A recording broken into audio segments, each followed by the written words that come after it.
New Haven's acting police chief Renee Dominguez wanted to become a cop ever since watching actress Heather Locklear play one on TV. And it was really the only depiction of a female police officer that I could remember at the time. Bridgeport's Rebecca Garcia, also an acting chief, was inspired by her brother, a Bridgeport officer, and a need for a career change. I was in corporate America. I worked for a 500 company, a Fortune 500 company, and I got bored with the power suits, high heels behind the desk. But even with crime and scrutiny of police departments on the rise, neither feels any extra pressure being a female chief in a male-dominated profession. I think overall policing has changed, especially over 20 years, so what the women before me did allowed me to be sitting in this seat now. Dominguez is in line to become New Haven's first official female chief.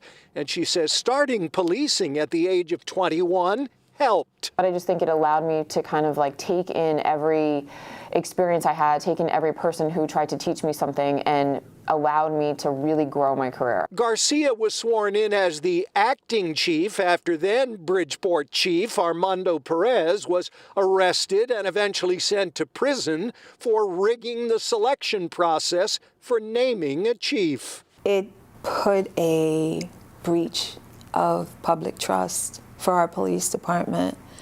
And, our officers took a hit as well. But since the day she was sworn in, October 7th, 1991, Garcia has had a goal. I had said, I'm going to be the first female Hispanic police chief in this city. And one of the keys to her ascension, she says, her empathy. I care about the people. I care about those that may not have a voice, right? Those that need us to help them. One of Dominguez's challenges as chief is balancing her duties with being a wife and mom of 2 young daughters. Sometimes I feel like I've had to be on all day. I have to really make sure that I'm, 1, being present, and 2, being patient. And she actively recruits women into policing, an effort now assisted by the nationwide 30 by 30 initiative. So by 2030, that the police departments are 30% women. Women who think, oh, maybe that's not for me, I would say,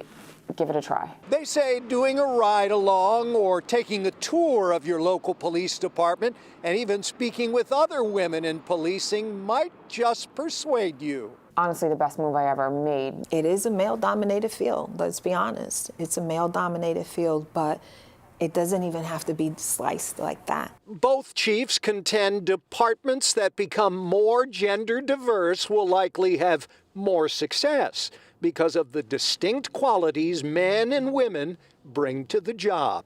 I'm Tony Terzi, Fox 61 News.